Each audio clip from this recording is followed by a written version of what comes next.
Të bisedojmë pak së bashku. Çdo njeri mendon që ka një tëmet. Dhe gjithmonë mundohemi që atë tëmetën ta mbulojmë. Biles edhe me veten tonë, ndonjëherë nuk kemi guxim ta themi. Por ndonjëherë ajo e met ndryshon dhe botën. Sepse njëri perfekt nuk ka. Ndonjëherë shikojmë tjetrin është më i aftë, e ndjen veten të paaft. Por këtu është një të kuptojmë rëndësinë e asaj, duhet shikojmë panoramën e plotë. Jo të tërë kanë ardhur për të bërë doktor, jo të tërë i kanë ardhur për të bërë të pasur, jo të tërë kanë ardhur për të bërë perfekt, sepse perfekt nuk ka. Tani, po ju tregoj një histori, historinë e shtëmës, që ta kuptojmë më mirë.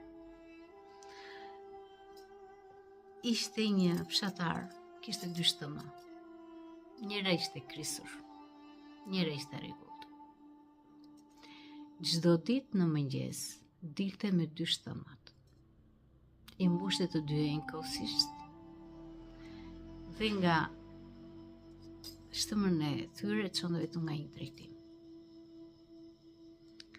Dhe çdo ditë sa herë që vende në shtëpi, shtëma e tyre vinte gjithmonë mbosh. Një ditë shtëma e tyre e zë në faj, i thot të Zotit: Im Zot, përse mua nuk më hedh dhe të marrësh dikë tjetër, një shtëmë tjetër, sepse lodhe çdo ditë me mua. I Zoti tha: ku është problemi? Përse je trishtuar? Po ja tha: çdo ditë ti më mbush dhe unë nuk mundem ta sjell ujin deri në shtëpi. Dhe unë jam e turpruar para teje. I Zoti qeshi dhe tha: e ke pa rrugën? Kur të ikim herë tjetër, shikoj pak rrugën, andej nga të çoj ty. Dhe kur u nisën, shtëma e urire. Andej nga mbaj shtëma e tyre, rruga ishte plot e përplot me lule dhe me gjallëri. Sepse aty ku kalonte shtëma e tyre, zbukuronte rrugën.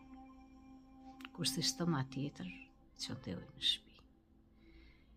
Dhe çdo njeri me tmetën e tij, si e mendon, i ka një detyrë në këtë jetë. Nuk kemi ardhur për të qenë perfekt, sepse perfekt s'ka.